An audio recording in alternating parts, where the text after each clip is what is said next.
Alhamdulillahirabbil alamin. Allahumma shalli wa sallim ala habibika Mustafa ka nabiyina Muhammadin wa ala alihi washabihi asma'in. Amma ba'du.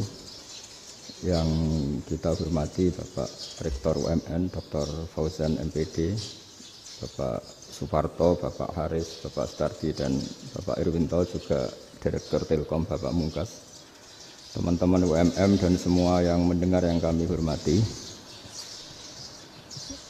Ini ngaji itu harus objektif itu jujur. Jadi bisa saja korbannya ya saya, bisa rektornya, bisa semuanya. Tapi korban dengan makna yang bagus. Karena di antara saran Al-Quran, Allah ngendikan kalau belajar atau mencari nasihat atau mencari kebaikan apa saja, itu diistilahkan walau ala anfusikum awil walidaini wal aqrabin, meskipun ketentuan itu merugikan kamu. Jadi ketentuan apapun yang merugikan kita, kita harus tetap kaji meskipun itu tidak menguntungkan kita. Karena banyak problem, mulai dulu sebenarnya problem itu orang yang wakam da'in yadda'i annahu da'a ilallah, tapi hakikatnya yad'u ila nafsih. Jadi banyak dai yang mengklaim dirinya mengajak ke Allah dan Rasul, tapi sebetulnya hakikatnya mengajak ke kelompoknya sendiri. Saya ini termasuk kiai yang masih orisinil. Artinya orisinil gini, suatu saat atau kapan saja saya kok sudah tidak laku jadi kiai, asal Islam jalan tetap senang. Karena nggak penting yang populer saya apa enggak, itu tidak penting. Yang penting agama ini tetap jalan. Sama, negara ini harus jalan siapapun presidennya. Ya, ini penting saya utarakan karena perbedaan antara nafsu dan komitmen beragama itu tipis sekali. Sehingga dulu pernah ada cerita, ini bukti keadilan Rasulullah SAW. Pernah suatu saat Nabi itu ngaji, yang ngaji seperti ini. Terus ada pemuda dengan cueknya ngelewati masjid yang sedang dipakai Nabi ngaji. Singkat cerita semuanya ngomel ya, bergumam. Celaka betul pemuda itu, ada Nabi ngaji kok tidak ikut ya. Tapi Nabi secara besar hati ngendikan, ini ada di beberapa kitab di Fadhailul Kasbi, keutamaan kerja. Kata Nabi, pemuda itu mau mencangkul di lahannya. Jika dia mencari nafkah untuk keluarganya, untuk kebaikannya, maka itu bagian dari ajaranku. Jadi Nabi berbesar hati bahwa kerja seperti itu bagian dari ajarannya. Jadi tidak harus datang ke majelis ngaji. Dan bisa saja yang sedang hadir itu ya orang yang hindari istrinya minta belanja, dari ngaji terus benar dituntut belanja kan gitu. Mungkin anak-anak UMM yang kesini daripada tengok-tengok yang Malang bosen jalan-jalan ke Rembang gitu. Ya, jadi nggak mesti benar juga niatnya gitu. Jadi ya sama itu. Jadi kalau di dunia kiai yang masih orisinil itu, nafsu itu benar-benar dilatih. Maka masyhur dalam cerita ada orang perang sama Ali radhiyallahu anhu. Ketika perang ini sangat semangat, tapi ketika orang itu meludahi dan Sayyidina Ali ini tersinggung karena diludahi, Sayyidina Ali langsung angkat tangan, sudah perangnya nggak usah diteruskan, karena saya marah sama kamu sekarang demi nafsu, karena kamu meludahi saya, padahal saya tadi motifnya demi Allah dan Rasul. Jadi sangat tipis bedanya kita emosi karena diri kita dan emosi karena Allah dan Rasul. Sehingga ketika diludahin ini terus beliau mikir, jangan-jangan perang saya karena saya diludahin. Nah, yang hilang dari peradaban modern adalah Allah itu tidak begitu hadir di hati kita. Saya sering cerita di mana-mana, teks hadis itu sebenarnya berbunyi gini, ini hadis sahih. Mangka na yu'minu billahi wal yaumil akhir fal yukrim jarohu. Ada yang fal yukrim jarohu doifahu, ada yang fal yakul khairan aw yasmut. Siapa yang iman dengan Allah dan Rasul maka harus memuliakan tetangganya, memuliakan tamunya. Dulu itu ada seorang ulama dipanggil anak muda, dibully terus sekarang. Wahai kiai, datang ke rumah saya. Datang kiai itu. Setelah sampai ke rumah orang itu, silakan kiai kembali ke rumahnya. Saya tidak butuh kiai. Kiai itu dengan riang kembali. Setelah di rumah dipanggil lagi. Pak Yai, silakan datang ke rumah saya. Datang lagi. Ya senyum-senyum kiainya santai. Wah, nggak jadi butuh Pak Yai, silahkan kembali lagi. Sampai 3 kali. Oh itu kalau rektor digitukan marah itu. Dosen marah. Kiainya santai. Santai, senyum-senyum, rileks. Ketika ditanya, kenapa Pak Yai tidak tersinggung? Jawabannya unik. Anak muda, saya ini senang sekali nuruti perintah Allah, disuruh menghormati tetangga. Sehingga ketika Anda manggil ya saya datang. Ketika Anda nyuruh pulang ya saya pulang. Saya senang sekali nyenengkan tonggo. Dan itu perintah Allah, jadi tidak ada hubungannya dengan kamu. Wah, pemudanya nangis minta dimaafin. Kalau kita kan enggak, kita ini dosen, kiai, mungkin kita doktor, mungkin kita profesor. Tapi kita ini sering didikte oleh orang bodoh. Kalau orang bodoh itu jengkel, lo kita ya jengkel. Lo kamu jengkel, dijengkelkan orang bodoh itu namanya terdikte. Itu bodoh apa pinter? Wah, itu tidak pinter sama sekali. Kalau betul-betul kamu pinter, hanya bisa didikte oleh Allah Subhanahu wa Ta'ala. Jadi antara hukum Allah apa? Wa ahsin man asa'a ilaika, berbuatlah baik sama orang yang berbuat buruk sama Anda. Itu dikteannya Allah. Kalau dikteannya orang-orang bodoh kayak dimangkel ben mangkel, terus kamu mangkel. Itu bodoh apa pinter? Nah, problem kita kekinian adalah wong pinter wong bodoh itu podo-podo bisa didikte oleh sekelilingnya. Terus karuan wataknya perempuan seperti itu, wataknya anak-anak seperti itu, kita didikte. Anak-anak jengkelin kita mangkel, berarti kita didikte oleh orang bodoh. Makanya agama itu unik, kadang ngendikan wa ahsin man asa'a ilaika, kadang wasil man qata'aka, sambunglah orang yang memutus kamu. Karena dengan demikian kita hanya didikte oleh Allah Subhanahu wa Ta'ala, bukan didikte oleh hukum sosial. Cara Jawane nak ngapiki tangga sing apik akeh tunggale. Berbuat baik sama yang berbuat baik pada kita itu, mbok orang fasik ya seperti itu, maling ya seperti itu, sama. Tapi kalau berbuat baik sama orang yang berbuat jelek sama kamu itu baru luar biasa. Dan memang teksnya hadis wa ahsin man asa'a ilaika, berbuat baiklah sama orang berbuat buruk sama kamu. Jadi nggak boleh orang didikte.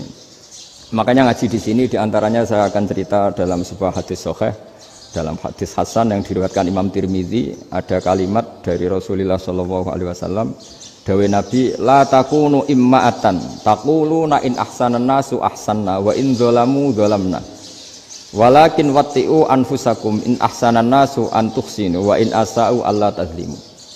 Kamu jangan jadi orang yang mudah diombang-ambingkan oleh orang sekeliling kamu, yaitu kamu mengatakan jika orang baik ke saya akan baik, jika orang buruk ke saya juga akan membalas buruk. Itu namanya Anda didikte. Tapi berkomitmenlah kamu akan berbuat baik meskipun orang lain berbuat buruk. Nah sekarang logika sosialnya begini.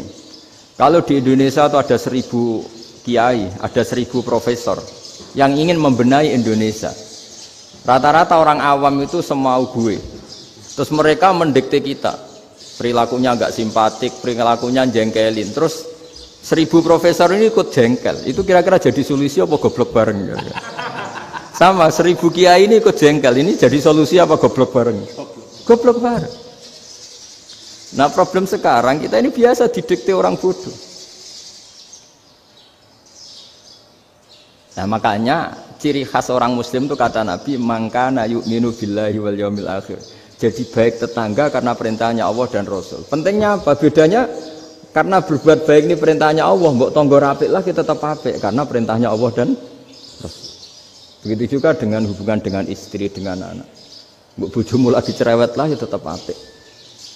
Karena dengan cara itu kita hanya tunduk kepada Allah dan Rasul. Tapi kalau kamu, istri saya kalau baik ya saya baik, kalau enggak ya enggak. Berarti Anda didikte oleh perilakunya dia. Itu latihan, ya kalau dalam bahasa pondok, latihan jadi wali itu yang paling berat itu. Nabi itu kalau sama orang munafik itu sabarnya Masya Allah. Padahal Nabi berso kalau orang itu orang munafik. Karena dengan cara seperti itu, bahwa kebaikan Nabi pada seseorang itu atas perintahnya Allah dan Rasul, bukan atas nama servis. Kalau Nabi hanya baik kepada Abu Bakar, itu mungkin orang bilang, wis adune wong Abu Bakar baik sama Nabi. Tapi kalau Nabi baik sama orang munafik, Abdullah bin Ubay bin Salul, itu kalau nggak perintahnya Allah dan Rasul itu nggak bisa. Nah ini cobalah berlatih seperti itu sehingga kita tidak mudah didikte. Ya saya ulang lagi nggak mudah apa? Didikte. Maka di antara kebaikan Allah dan Rasul adalah bahkan orang dolim saja diberi jatah rahmat. Makanya tadi seperti mukadimah yang dibaca Pak Haris tadi, agama ini rahmatan lil alamin. Orang yang dolim saja dapat jatah apa? Rahmat, apalagi yang soleh. Nah kemudian yang perlu dicatat, kenapa kita menjadi enjoy dengan Islam? Islam itu adalah agama yang tidak didikte oleh materi. Jadi kalau Anda ingin makan enak, mungkin kalau pikiran kebanyakan orang, anak-anak muda yang milenial, yang gaul, ingin makan enak ya makan yang disukai. Misalnya sate atau bakso Malang atau apalah. Kalau orang-orang yang jadi wali gak gitu cara berpikir. Ini yang masih orisinil. Ditanya, ini dunia baru kesulitan makanan, baru resesi. Cara makan enak gimana? Jawabannya lucu. Ya gampang, idamuhu alju. Idam itu lauk. Kalau kamu ingin makan lauknya paling enak apa? Alju. Kamu harus lapar banget. Sampai kalau puasa itu melihat tempe itu wah luar biasa. Tapi kalau kamu nggak puasa, air putih itu nggak menantang. Tapi kalau puasa, tempe air putih itu menarik dan Anda tetap lahap. Apa? Karena lauk terbaik adalah alju, yaitu lapar. Nah tapi kita ini enggak, kita ini kayak orang bodoh. Kayak orang bodoh tadi, profesornya makan nyaman ya kalau sesuai selera. Nah itu kan sama dengan anak-anak ABG. Anak ABG itu makan lahap ya kalau yang disukai. Lalu bedanya apa ABG sama profesor? Kalau cara berpikir masih sama kan itu. Kiainya juga gitu. Kiai makan enak kalau yang disukai, kalau enggak. Lalu bedanya apa kiai sama orang awam? Orang awam juga gitu, makan lahap ya kalau yang disukai. Nah ternyata perilaku kita ini yang pintar sama yang bodoh sama maksudnya. Kalau kamu ingin berkasta lebih baik, itu cara makan enak itu apa? Idamuhu al-ju'. Lauk terbaik adalah karena kita sangat lapar. Makanya masyhur dalam cerita-cerita tarikh sirah nabawiyah. Nabi diberi hadiah, beberapa hadiah. Di antaranya ada yang diterima, ada yang enggak. Termasuk yang dikembalikan itu dokter. Ada seorang raja memberi hadiah Nabi dokter Tobit. Itu sama Nabi dikembalikan karena dokter ini sudah lama kumpul Nabi itu gak pernah sakit. Akhirnya dokter ini putus asa, ini gak perlu diobatin. Ketika ditanya kenapa ya Rasulullah engkau gak pernah sakit, karena kita ini kaum, kita ini komunitas masyarakat yang tidak akan makan kecuali lapar, dan kalau sudah makan berhenti sebelum kenyang. Jadi sederhana sekali pengobatan zaman itu. Sebagian besar penyakit itu pasti disebabkan kita ceroboh dalam hal makan. Sudah ngerti kalau durian masalah, kalau makan durian enggak kehitung gitu. Apalagi kalau gratisan itu tambah banyak gitu. Pola tidur juga gitu kata Nabi, dan kita tidak tidur kalau tidak sangat ngantuk. Nah, itu namanya orang-orang soleh yang sudah tidak didikte materi. Kalau yang didikte materi kan bisa tidur nyenyak kalau kasurnya enak, AC gini-gini. Sebenarnya enggak, tidur enak itu ya kalau sangat ngantuk. Mbok di gudang, mbok di bis, kalau sangat ngantuk ya semuanya ya enak. Sama, mbok lapar, mbok hanya tempe, tapi kalau sangat lapar itu ya enak. Nah ini ilmu yang mulai hilang, ilmu-ilmu yang mulai hilang. Nah, cara ibadah juga gitu. Kita ini kan, saya ini punya bapak kiai, mbah kiai. Punya guru yang sangat alim ya seorang Kiai Memun. Itu dulu kita pengkaji ilmu itu tidak pernah tahu bedanya NU dan Muhammadiyah. Karena dulu Mbah Darwis itu Kiai Dahlan itu dulu ngajinya bersama Mbah Hasyim ketika di Indonesia yang ngaji Mbah Soleh Darat. Mbah Soleh Darat itu dulu ngajinya sama buyut saya ke-6 namanya Mbah Soleh Asnawi di Kudus. Mbah Soleh Darat itu dulu alim-alimnya orang Jawa ya Mbah Soleh Darat, Soleh bin Umar. Tempatnya di Semarang, tapi beliau itu sebenarnya orang Jepara yang dekat Kudus. Setelah di Mekah, Mbah Hasyim ini mondoknya ya, mulazimnya ke Syekh Mahfud Termas. Tapi sesekali ke Syekh Khotib Minangkabau. Nah, yang Mbah Ahmad Dahlan lebih sering ke Syekh Khotib Minangkabau, sesekali ke Mbah Mahfud. Singkat cerita, karena Syekh Khotib Minangkabau sudah modern ya, terlibat organisasi dunia. Pas itu beliau pengagum Muhammad Abduh, pengagum Rasid Ridho. Sehingga bawaannya Mbah Dahlan itu lebih pergerakan karena beliau lebih ngidolakan Syekh Khotib. Nah Syekh Khotib sendiri sebenarnya orang Minangkabau. Jadi beliau namanya Muhammad saja sebenarnya. Jadi menantunya orang Arab. Oh itu dicibir mertuanya ini karena punya mantu orang Jawa, orang ndak Arab. Singkat cerita terus si mertuanya bilang gini, kamu jangan pernah bilang kalau orang Arab itu mansa kanal Arab, orang yang bertempat di Arab. Walakin man takallama bi arabiyyin fasihin, tapi orang bisa ngomong Arab secara fasih. Singkat cerita kalau kamu tidak percaya, nanti suatu saat menantu saya kalau Jumatan, tidak usah kamu kasih tahu, langsung suruh jadi khotib. Nggak usah kamu kasih tahu, sarannya tidak usah kamu kasih tahu. Kalau sekarang kan enggak. Kalau dosen mau jadi khotib kan mengumpulkan materi dulu. Lucunya di antara materinya itu dari TV. Makanya jadi ribet kan khutbah sekarang. Kalau musim corona ya akan ngomong corona, musim apa yang ngomong apa. Jadi lagi-lagi didikte oleh media. Sebenarnya kalau ngomong kan sesuai kebutuhan umat, ini obatnya apa. Tapi enggak sesuai trending topik, itu kan kayak anak-anak gaul. Ini dokter kok gitu kan aneh. Singkat cerita si khotib ini enggak dikasih tahu, saya Muhammad tadi enggak dikasih tahu, langsung disuruh khutbah. Fatakallama bikalamin fasihin. Dia ngomong fasih sekali. Bahkan ngalah-ngalahi fasihnya orang Arab asli. Semenjak itu beliau dapat gelar Al-Khotib, orang yang cakap berpidato berkhutbah. Makanya terus dia Khotib Al-Minangkabau. Jadi orang Indonesia itu luar biasa. Dulu yang namanya orang Indonesia di Arab Saudi itu dihormati sekali. Karena yang ke sana itu pasti ulama. Sudah alim di Indonesia ke sana, termasuk Mbah Ahmad Dahlan. Mbah Hashim dulu karena sama-sama muridnya Mbah Soleh Darat. Lama-lama yang ke sana itu TKI TKW itu ya mulai agak dibully. Dulu Syekh Nawawi di antara ijtihad yang dihormati itu beliau mengkritik nyuwun sewu orang yang kan orang biasanya normalnya kan muji orang mati syahid. Hebat orang mati syahid itu hebat gini. Oke, kita sepakat orang mati syahid itu hebat. Tapi kata Imam Nawawi dengan syarat niatnya itu li'ila'i kalimatillah dan itu bawaan takdir. Saya ulang lagi, itu bawaan takdir, harus mati di medan perang. Tapi tidak boleh seseorang ini niat perang tapi niatnya supaya syahid. Karena kalau begitu berarti dia berniat supaya menjadi maktulal kafir, orang yang dibunuh orang kafir. Kedua, dengan dia mati berarti pasukan Islam berkurang. Berarti dia ingin pasukan berkurang, hanya ambisinya dia ingin langsung ke surga. Misalnya pasukan orang Islam itu 10, orang kafir 10. Kalau kamu ingin syahid berarti mati 1 kan, tinggal 9 kan. Nah kalau yang seperti itu 10 kan mati semua. Gara-gara ingin syahid akhirnya perangi rapati tenanan, benang mati, benang mlebu swarga. Kata Syekh Nawawi, ya enggak. Kalau kamu perang sama orang kafir ya niat menang. Dengan niat menang ini kamu ingin li'ila'i kalimatillah. Tapi kalau kamu ingin syahid berarti kamu menuruti keinginan nafsu kamu yang cepat masuk surga. Itu orang Arab kagumnya bukan main. Karena di mana-mana orang itu dinilai dari niatnya. Paham ini ya? Tapi perang loh ya, dalam kondisi perang, bukan teroris. Perang itu artinya orang kafir yang ingin bunuh kita, itu perang namanya apa? Perang. Dulu orang cerita syahid itu hanya pokoknya syahid itu hebat, pokoknya syahid itu hebat.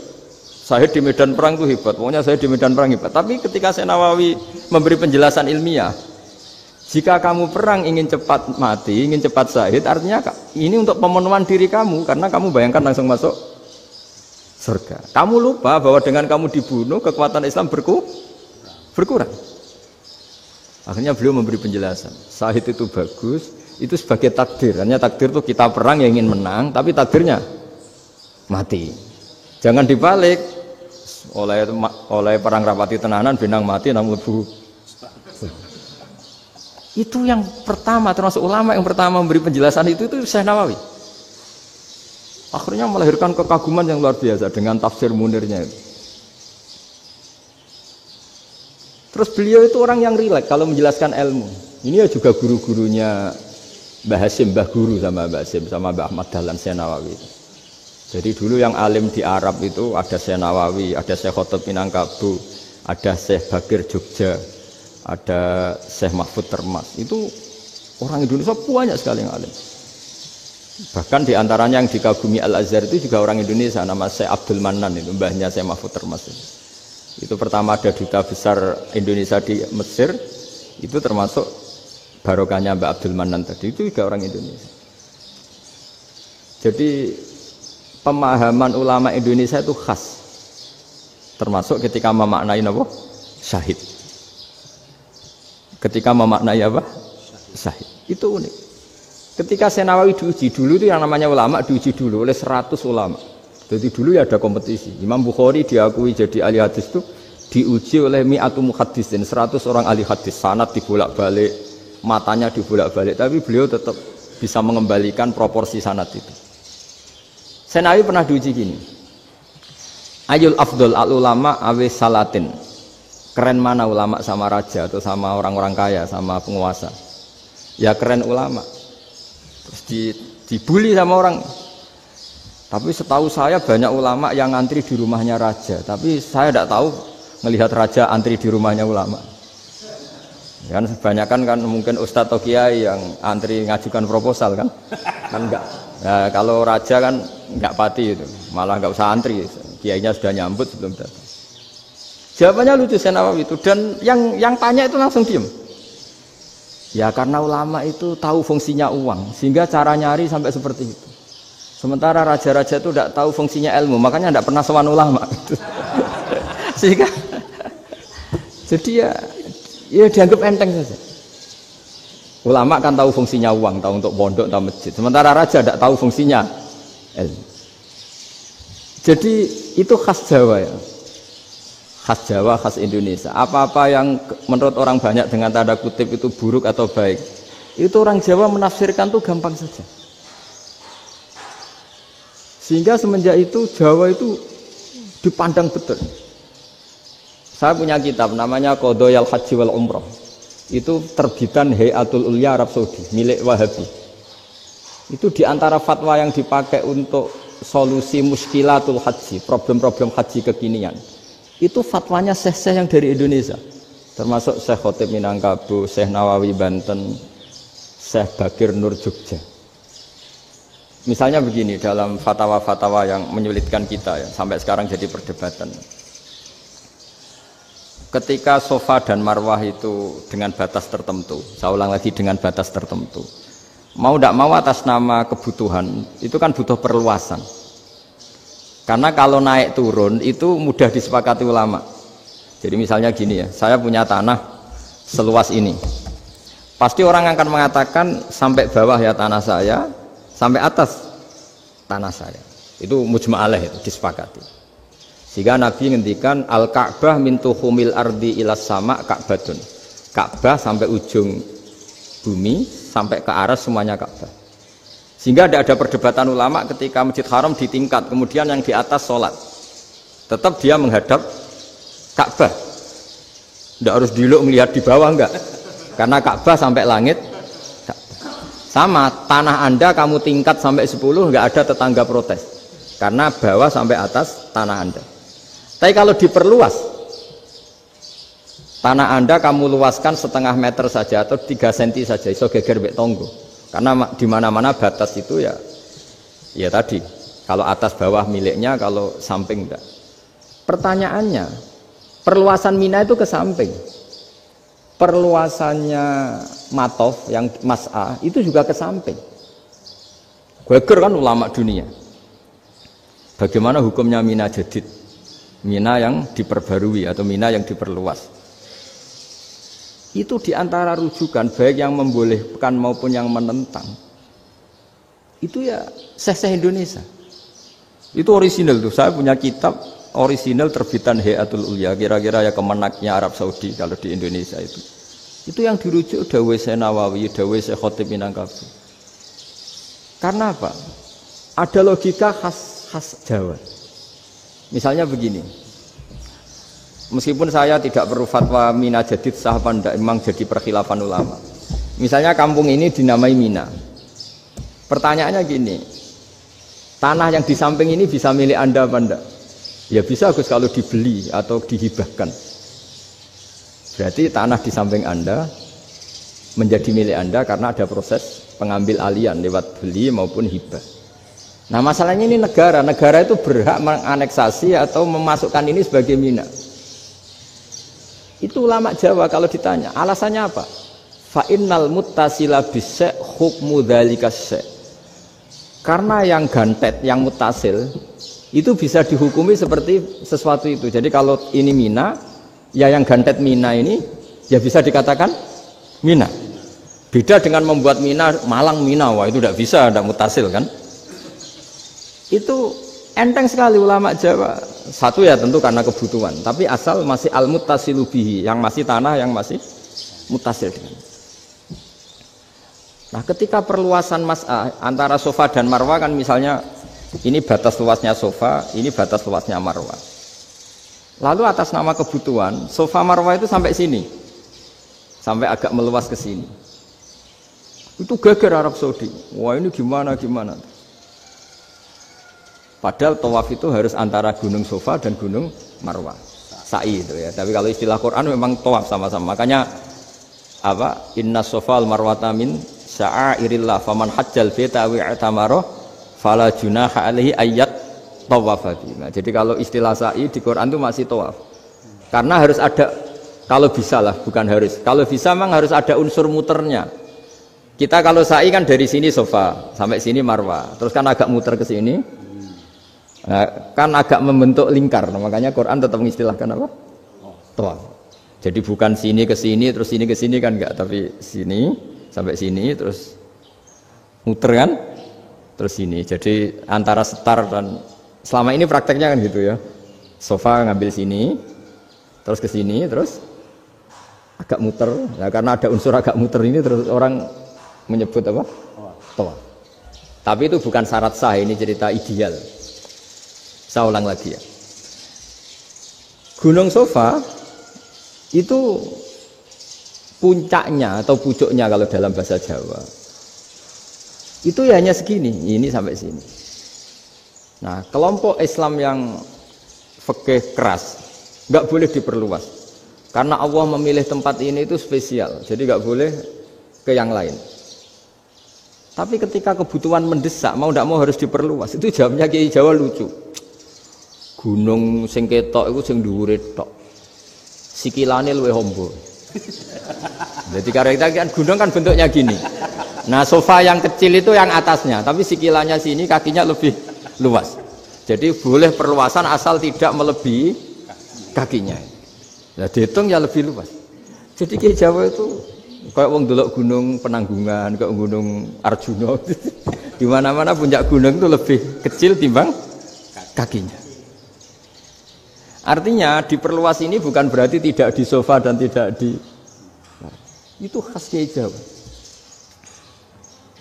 Jadi jangan kira orang Jawa itu tidak hebat sekali.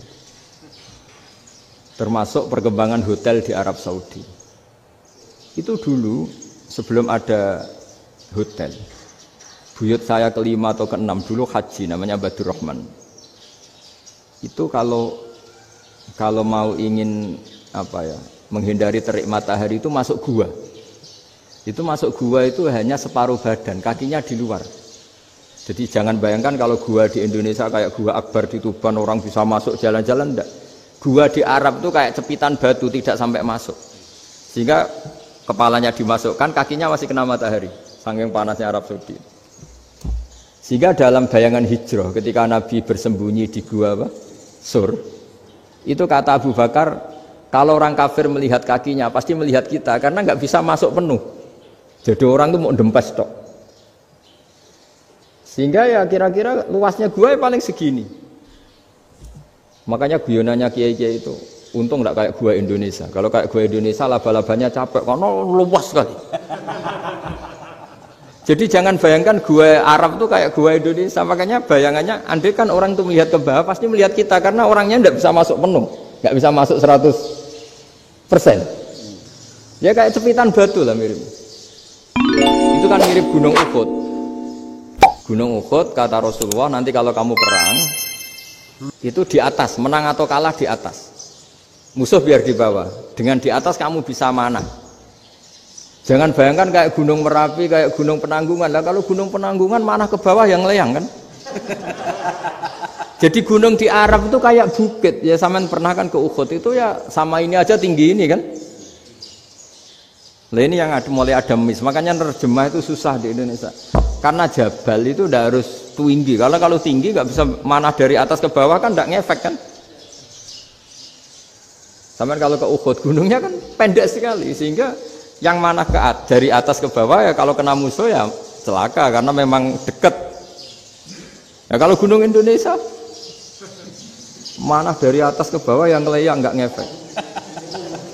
Nah itu susahnya nerjemah bahasa Arab ke kita. Jadi apa ya?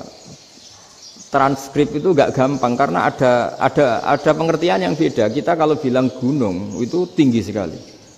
Sampai banyak mahasiswa tersesat ya saking tingginya. Kalau orang naik Uhud nggak akan tersesat, wong ketok dari bawah itu. Nah ini pentingnya ngaji ya. Jadi akhirnya ulama-ulama Indonesia itu dipakai rujukan. Jadi mulai Mbah Hasyim, Mbah Ahmad Dahlan sampai era buyut-buyut itu masih orang alim. Lama-lama yang di Indonesia ini orang-orang yang bodoh. Sehingga orang Jawa kalau ke sana dibully, ya Jawa tak kuluh kaya. Orang Jawa itu penggaweannya itu mangan ulo, makan ular. Karena belut itu kalau di kamus itu persis ular. Dulu itu kan kamus tidak full color. Gara-gara gak full color, gambar belut sama ular itu sama. Belut itu belut sama ular kalau gak full color gambarnya sama apa enggak? Sama. Terus orang Jawa itu kan masih banyak yang makan bajing itu apa? Ketupai itu. Bajing kalau digambar tidak full color sama dengan tikus. Gambar yang tidak warna hitam putih. Sehingga kita ini dibully pemakan tikus dan pemakan ular. Karena belut itu persis ular kalau digambar yang tidak full color. Sampai datang Syekhona Khalil, datang ulama. Ngarang kitab ya judulnya Al-Belut. Karena enggak terima bangsanya dinyek makan apa? Ular. Terus dikarang. Wal belut hayawanun bakhriyun terus ya isu fi kadza wa kadza. Itu beda dengan al-hayyah. Itu diterangkan. Mulai bisa nerima. Terus sistem hotel juga gitu. Sampeyan tanyakan dalam sejarah dulu orang Sedayu ada namanya Syekh Mukhtar. Syekh Mukhtar bukan bikin rumah besar yang siapapun orang Indonesia haji itu nempat di sana. Nah ini yang menginspirasi akhirnya ada hotel. Dulu Syekh Mukhtar hanya menyediakan untuk hujat-hujat Indonesia. Lama-lama jadi hotel. Ndak mau saya mau cerita. Kata Mbah Mun sering cerita. Kenapa wa ma arsalnaka illa rahmatal lil alamin, kata Mbah Mun. Allah itu pasti bikin ulama yang tidak produk Arab itu pasti ada. Kalau orang Arab jadi ulama wajar, bahasanya Arab, domisilinya di Arab. Tapi Allah akan selalu bikin ulama yang tidak bangsa Arab. Imam Ghazali itu Tus itu Persia. Imam Bukhari itu kira-kira kalau sekarang ikut Uzbek. Ya. Imam Bukhari itu kalau negara sekarang ikut mana? Uzbek. Kenapa demikian kata Mbah Mun? Karena Allah sudah ngendikan wa ma arsalnaka illa kafatal linnas. Manusia semua ini kena khitabnya Islam. Kalau tidak ada ulama yang dari berbagai negara, kesannya Islam itu hanya milik orang Arab Saudi. Makanya Allah selalu bikin ulama-ulama yang bahkan tidak Arab.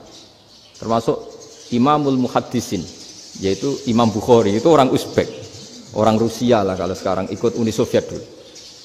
Imam Ghazali itu orang Persia. Syekh Nawawi itu orang Banten. Karena Allah ingin memaklumatkan bahwa Islam ini untuk semua, sehingga orang yang tidak Arab pun bisa belajar Islam. Yang alimnya itu nggak kalah sama orang apa? Arab. Makanya ini PR ya. Kalau Gus Dah Ploso nanti ngendikan suatu saat orang belajar Islam itu bahkan orang Arab pun bisa belajar ke Indonesia. Kalau orang Indonesia bisa alim betul kayak dulu. Sekarang banyak liga antar ulama. Itu orang Indonesia pasti masuk. Ulama-ulama top dunia. Itu pasti orang Indonesia banyak yang masuk. Karena tadi ketika orang Indonesia baca kitab, itu orang Arab itu kagum. Kok bisa tidak bahasanya baca secara benar? Bukan sekedar bisa baca secara benar. Karena memang dilatih sedemikian rupa di pondok-pondok. Makanya kita semua lah, yang alim di Indonesia itu kemana-mana ya pasti alim. Dulu putra Mbah Mun namanya Gus Zofur itu tahun pertama ya sudah the best di tahun pertama. Kalau tahun pertama the bestnya ilmunya bawaan dari sarang, dari keluarganya. Gus Najib mondok di Said Muhammad tahun pertama sudah dipuji sebagai yang teralim karena ya sanggup. Kalau dipujinya tahun ketiga, tahun keempat kan mungkin dapat dari sana. Ini tahun pertama. Saya ulang lagi tahun pertama. Karena pengajaran di Indonesia itu luar biasa di pondok-pondok ini. Makanya kalau dalam anekdot pondok itu cerita-cerita lucu itu. Ada orang Jakarta ngaji, setelah di kelas itu pelengahan terus. Melihat jendela, lihat pintu terus. Lama-lama gurunya marah. Kamu diajarin kok enggak punya sopan, melihat pintu terus enggak memperhatikan guru ya. Anak Betawinya jawabnya lucu. Habis Pak Guru bohong ya. Kenapa ya? Kamu Pak Guru bilang Ja'a Zaidun, Zaid datang. Tak lihat enggak ada yang datang. Setelah itu contoh nasab kan ro'a itu Zaidan. Saya melihat Zaid, saya enggak melihat Zaid. Contoh ketiga yang jar kan maror tu bi Zaidin. Saya berjalan ketemu Zaid. Pak Guru diam di situ enggak jalan-jalan. Jadi saking detailnya Indonesia dia diajari kalau rofa Ja'a Zaidun, kalau nasab ro'a itu Zaidan, kalau jar marortu bi Zaidin. Nah si murid Betawi ini karena pertama sekolah ngiranya gurunya itu cerita Zaid datang, makanya dia ngelihat pintu terus mana katanya datang kok enggak datang-datang. Nah dengan latihan seperti itu kemungkinan orang Indonesia salah itu kecil karena memang dilatih betul. Saya ulang lagi karena memang dilatih betul. Sehingga ketika orang Indonesia ini yang cerita seorang wartawan, ini kisah nyata. Kalau ini tidak anekdot, kisah nyata. Ada wartawan internasional ngeliput Ramlah itu di Gaza, di Palestina. Wartawan Indonesia ini hanya bisa bahasa Inggris. Dijak ngomong bahasa Arab. Terus dia bilang saya tidak bisa. Saya tidak bisa, saya bisanya ngomong Inggris. Tapi apa yang terjadi setelah sholat, si Indonesia ini jadi imam, pakai sholat jariah lagi. Baca bismillah benar, bismillahi jar karena mudhof ilaih. Terus ketika iktidal ya benar, Rabbana lakal hamdu mil'us samawati wa mil'ul ardi benar. Ketika tahiyat ya benar, at-tahiyatul mubarakatuh sholawat. Sama orang Arab ini diambungi, orang Arab kalau senang orang itu dicium. Kamu tawaduk, sebenarnya kamu itu ahli bahasa Arab. Karena orang Indonesia sekali sholat itu nggak ada yang salah. Meskipun benarnya karena hafalan, tapi bagi yang ahli nahwu itu hebat. Misalnya kita kalau ngapalkan kan Bismillahi, Bismijar karena ba, Allahi jar karena mudhof ilaih, Ar-Rahmani jar karena sifat, Ar-Rahimi karena sifat, Alhamdu rofa karena mubtada, Lillahi jar karena ada huruf jarli, Robbi jar karena sifat. Sebetulnya tidak karena pinter, tapi karena hafalan. Tapi orang Indonesia hebatnya itu benar terus. Rabbana lakal hamdu, ya kan? Alhamdu rofa, terus mil'us samawati ya rofa karena sifat. Sehingga terus orang Indonesia kalau sholat di Timur Tengah itu dipuji. Karena makhrajnya ya benar, rofa nasabnya juga benar. Nah itu di negara lain tidak ada, enggak Indonesia. Orang Cina itu sering bikin marah orang-orang Arab karena kalau dongo itu nggak fasih kayak orang Indonesia. Orang Indonesia kalau dongo ya Allahumma tohir qalbi. Orang Cina ini yang jadi guyon di Arab. Allahumma tahir kalbi gitu. Itu kan bedanya jauh. Itu orang Arab pertama membiarin, lama-lama kalbun entak gitu. Maksudnya asu-asumu gitu. Karena dia bilangnya qaf itu kaf. Jadi kalau Allahumma do Allah tohir, kula aturi nyucekno panjenengan kalbi ing asu ingsun kan. Tapi kalau qalbi itu ati ingsun, tapi kalau kalbi anjing ingsun. Bedanya qaf sama kaf. Ada orang ya kalbun entak. Asu-asumu maksudnya kan. Tapi padahal orang Cina itu paling dilihat teksnya ya pakai qaf. Orang Indonesia enggak, mulai kecil dilatih sak fase-fase. Sampai ya sulit betul latihan Fatihah itu. Kalau di Kudus malah sampai 3 bulan Fatihah. Sampai at-tahiyyatu, kurang lagi, kurang bersih. At-tahiyyat sampai gitu. Sampai ada cerita itu orang dipanggil maftuhin itu enggak melengak, harus maftuhin. Baru melengak. Tapi barokahnya itu orang Indonesia kalau dongo memang benar-benar Allahumma tahhir qalbi. Ya Allah sucikan hati kami, bukan tahhir kalbi. Karena sekali jadi kaf itu maknanya anjing saya. Ya Allah sucikan anjing. Jadi ini orang Indonesia.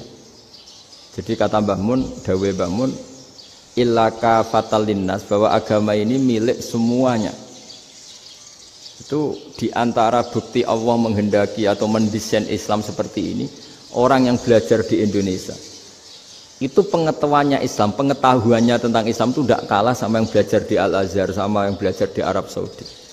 Makanya ini PR-nya UMM, PR-nya IAIN, PR-nya UIN. Bisa enggak sealim mereka dalam bahasa Arab? Nah, bahasa Arabnya man anta, ana zaidun. Jangan sampai, karena kita di sana ini kadung dibully. Orang Arab tuh kalau bully kita, sampai tak kasih cerita. Itu ngawurnya Masya Allah. Kata dia, ada anak orang Indonesia haji.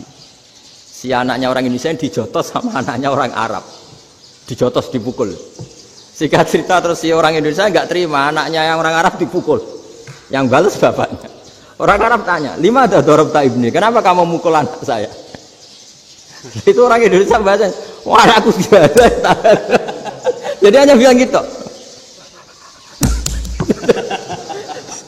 Artinya anak saya dihada ya maka tak ada. Bahasa Arabnya gitu.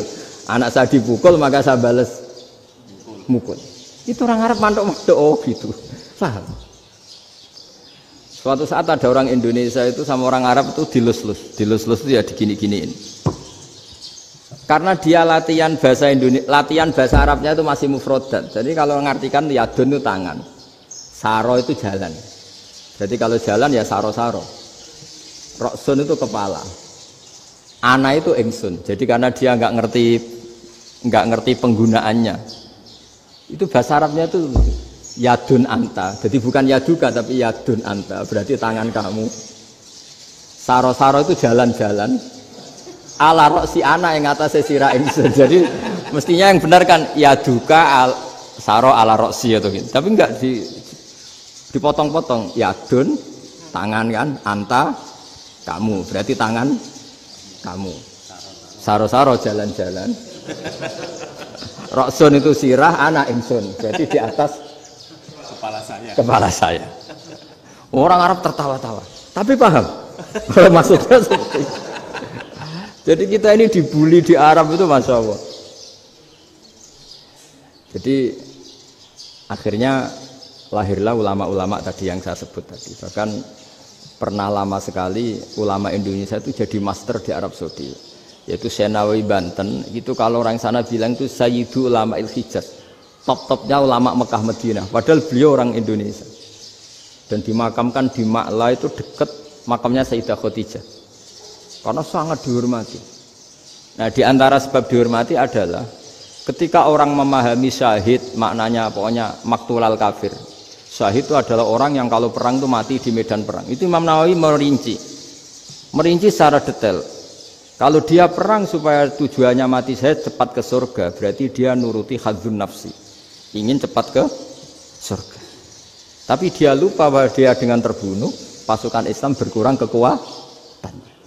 Maka syarat perang yang benar adalah ya ingin menang. Di mana-mana perang ya ilahi kalimatillah supaya kalimat Allah itu menang. Jangan ingin kalah. Soal dia mati takdir, tapi jangan ingin mati. Wah itu terus dikagumi. Ternyata memang, oh iya ya kalau pasukan Islam 10, kafir 10, kita ingin syahid, berarti ya kalau orang ingin syahid kan terus mungkin perangnya ada hati-hati, main ngawur saja terus kalah mati. Sudah kalon satu kan, terkurangi satu kan. Nah kalau semuanya 10 punya niat gitu, nah itu Syekh Nawawi. Syekh Nawawi itu orang yang begitu gampang nerangkan Quran. Bahkan ketika orang Arab kesulitan ngartikan famathaluhu kamathalil kalbi in tahmil alaihi yalhas aw tatruku yalhas. Orang Tomak itu ibarat kayak anjing. Anjing itu kamu kasih makan ya tetap melet, menjulur-julurkan lidahnya, kamu ndak ya ndak. Imam Nawawi ditanya, "Ma wajhu sibbi?" Lalu wajah tasbihnya di mana? Beliau menjawab, "Fit Tomak." Jadi anjing punya dua sifat yang berlawanan. Di bab ilmu dipuji, nggak ada hewan yang mudah menerima ilmu kayak apa? Anjing. Sehingga Quran mengistilahkan wama alamtum minal jawarihi mukallibin. Hewan yang mudah diajari itu oleh Quran dibahasakan sudah menganjing. Karena anjing adalah hewan yang paling mudah apa? Diajarin. Itu diakui oleh Quran wama alamtum minal jawarihi mukallibin. Tapi dia punya sifat yang sangat buruk sekali, yaitu nggak pernah puas.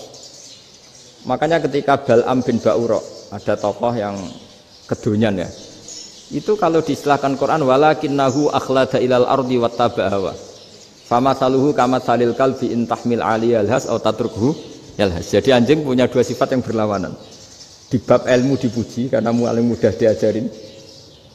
Itu saya pernah ke Malaysia, diceritain sama polisi Malaysia. Anjing itu saking cerdasnya itu bisa deteksi CD palsu sama CD bajakan, asli sama bajakan. Itu kan enggak kebayang. Kalau narkoba mungkin masih ada bau khusus ya. Atau mesiu atau bom masih ada bau khusus. Ini enggak. Anjing itu dilatih ngecek CD yang asli sama yang palsu. Wah itu kebablas itu pinternya itu. Itu harganya itu 1 miliar lebih. Paling mahal. Jadi mungkin bisa deteksi ini dosen betul apa abal-abal itu bisa. Itu kiai betul apa kiai pesanan itu mungkin bisa. Itu saya punya kitab namanya Al-Hayawanul Kubro. Itu cerita prestasi-prestasi hewan. Itu yang berkuras-kuras sampai berjilid-jilid. Itu ya cerita anjing. Nggak ada hewan sebaik anjing. Di bab itu ya, di bab sampai ya tadi ada anjing yang sangat loyal sama majikannya. Loyalnya Masya Allah, sopannya Masya Allah. Anjing itu mbok lama berbakti sama sampean, nggak mau tidur di ruang tidurnya sampean, dia tetap tidur di luar. Corong Jawa nggak ngelama. Suatu saat si raja ini minum, wisata minum. Pas mau minum diterjang sama anjingnya sampai tumpah. Kecewanya raja ini itu karena selama ini anjingnya sopan sekali. Sekedar ganggu di ruangannya nggak pernah, malah ini mau minum, minuman yang disukai diterjang anjingnya tumpah. Marah kan anjingnya di mana? Ternyata apa? Minuman itu anjing ini tahu kalau minuman itu beracun, diracuni oleh musuhnya. Itu saking hebatnya anjing sampai ketika ngawal rajanya itu tidak sekedar ada penjahat atau maling. Bahkan trik-trik kayak minumannya diracun oleh orang lain itu anjingnya tahu. Sehingga pas mau diminum diterjang sampai terus supaya nggak keminum. Makanya Quran istilahkan anjing itu apa? Wa ma 'allamtum minal jawarihi mukallibin. Hewan piaraan yang kamu ajarin nanti sampai sepinter anjing. Makanya Ashabul Kahfi itu ketika ngajak anjing tadi, beliau tidur, anjing itu tidurnya bil wasit, wakal buhum basitun dzira'aihi bil wasit. Jadi dia tidur dalam posisi siaga. Loh coba anjing itu nggak pernah sekolah, karena dia posisi menjaga, tidurnya itu kayak siaga gini. Bukan ngorok madep ke atas terlentang, itu enggak. Andai kan dia tidur terlentang itu kan yang mau mengganggu kan, wah asune turu, itu enggak. Dia tidur posisi siaga, makanya disebut lawit tolak ta'alaihim lawalaita minhum firaron. Kalau kamu melihat anjing itu pasti lari karena dia posisi siap merekam. Jadi tidur tapi posisi siap merekam. Jadi matanya tetap terbelalak kayak siaga. Padahal itu enggak diperintah, ya dia memang punya nalar untuk itu. Ini disebut wa ma 'allamtum minal jawarihi mukallibin. Dan dalam teori modern juga gitu. Tapi dalam hukum Islam yang dianut mazhab Syafi'i itu anjing tetap najis. Ya sudah najis ya najis, tapi ada mazhab lain yang mengatakan tidak najis. Tapi tidak usah ngurmat anjing, geger nanti kalau rektor kampus punya anjing. Tapi ilmu itu bagus untuk kelangenan kadang. Andai kan tidak ada mazhab Malik, maka kita kesulitan menceritakan Ashabul Kahfi yang hewan piaraannya itu anjing. Tapi misalnya anjing disucikan, Kita juga nanti susah menjelaskan hadis Nabi, malaikat itu tidak masuk rumah yang di situ ada apa? Anjing. Maka ilmu itu, makanya kata Imam Sa'roni, sebagian ilmu itu memang kelangenan, tapi nggak boleh jadi praktek. Tapi harus ada. Misalnya begini, contoh paling gampang. Api dalam mazhab Syafi'i kan alat pensuci hanya dua, air dan tanah. Ya saya ulang lagi, air dan tanah, yaitu tanah untuk mensucikan najis anjing. Imam Abu Hanifah menambahkan api. Mazhab Syafi'i itu agak kesulitan ketika ada batu bata dibikin dari tanah-tanah yang bercampur kotoran. Mazhab Syafi'i akan kesulitan karena di situ ada najis yang jadi materinya bata. Hukumnya gimana kalau nanti dipakai masjid? Tapi barokahnya ada beberapa mazhab. Abu Hanifah mengatakan dan api. Jadi apa tadi, air, tanah, api. Alasannya masuk akal. Ketika usatul mukminin, orang-orang mukmin yang ahli maksiat itu sebelum masuk surga, kalau dia dosanya banyak itu dibakar dulu supaya suci. Emas itu untuk memisahkan dengan materi lain juga harus dibakar. Berarti api termasuk alat. Artinya gini, batu bata yang materinya dari tadi najis sekalipun ini menjadi suci karena mengalami pembakaran. Tapi kata Imam Sa'roni, ilmu ini hanya sebagai ilmu. Jangan sampai kalau kamu mau wudhu gak ada air terus membakar diri lah, ini ribet kan. Jadi ilmu itu sebagian memang untuk kelangenan. Karena kita butuh. Andai kan tidak ada mazhab Abu Hanifah, maka kita akan kesulitan pakai bata. Yang kita tahu cara bikinnya kadang di tempat yang kotor, di tempat yang najis. Tapi karena ini ngalami dibakar, maka hukumnya suci menurut mazhab Abu Hanifah. Dan itu sering ulama itu sampai apa? Saya punya kitab fikih namanya Fardul Masail. Pengandaian ada masalah. Jadi masalah itu belum terjadi tapi diandaikan. Misalnya kayak di Texas. Bumi itu bulat bola. Texas itu kalau dibor itu pas Ka'bah. Lalu kiblatnya di mana? Bumi ini kan hanya rubuk-rubuk seperempat. Yang ada arah itu seperempat. Tapi kalau Ka'bah itu sama Texas atau Texas dengan Ka'bah itu lalu kiblatnya mana? Wong sudah bebas arah. Maka ilmu mengatakan mara'ahu muslimuna hasanan fawa indahu hasanun. Kamu jangan nuruti ilmu hakikat tapi nuruti mindset. Kalau mainstreamnya orang banyak seperti itu, mindsetnya orang sana misalnya Ka'bah sana ya ikut sana. Tapi ini tidak mewakili hakikat karena kalau yang 380 derajat itu kan terus ribet. Makanya ini kesulitan di bab-bab fikih. Ya saya ulang lagi, kesulitan di bab-bab fikih. Makanya fikih itu selalu bicara, misalnya gini, ada orang sholat. Saya ulang lagi. Setelah salam pertama dia kentut, itu sholatnya batal apa enggak? Itu lama berdebat. Yang dikatakan rukun sholat itu salam pertama. Sehingga orang kalau sudah salam pertama, maka sudah keluar dari sholat. Maka kalau kentut gak apa-apa, wong yang keluar dari sholat itu salam pertama. Tapi lalu pertanyaannya, kenapa Nabi salam 2 kali? Lalu yang kedua gunanya apa? Ribet kan, partai ini kalah pasti kalau ditanya gitu. Tapi kalau ditanya dibalik, sholat itu satu ibadah yang dimulai dengan takbir, yang diakhiri dengan salam. Berarti salam pertama itu pengakhir apa nunggu salam kedua? Pertama, di semua ulama bilang salam pertama. Kalau salam pertama sudah pengakhir, berarti pembatalan setelah itu nggak punya efek, nggak punya akibat. Itu kan ribet. Debat fikih itu memang ribet. Fikih itu memang senam otak karena pertanyaannya mirip-mirip seperti itu.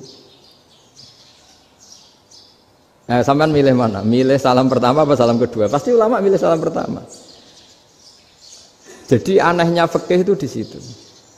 Misalnya orang mati, takbir itu berapa kali? 4 kali. Andai kan takbir 5 kali itu batal apa enggak? Satu ulama mengatakan 5 kali itu batal. Karena rukunnya sholat jenazah itu takbir 4 kali. Berhubung ini rukun, kalau nambahi ke 5, berarti menambahkan rukun. Kayak kamu sholat, rukuk 2 kali kan batal. Sujud 3 kali, batal. Karena menambahkan apa? Rukun. Berarti kalau takbir 5 kali, batal. Tapi pertanyaannya, takbir itu adalah wiridan biasa, sehingga kalau ditambahkan nggak punya akibat batal. Jadi perdebatan ulama itu kadang ya lucu. Kayak kemarin Pak Haris pas pertama bertamu ke sini mau ngundang saya, tak ceritain.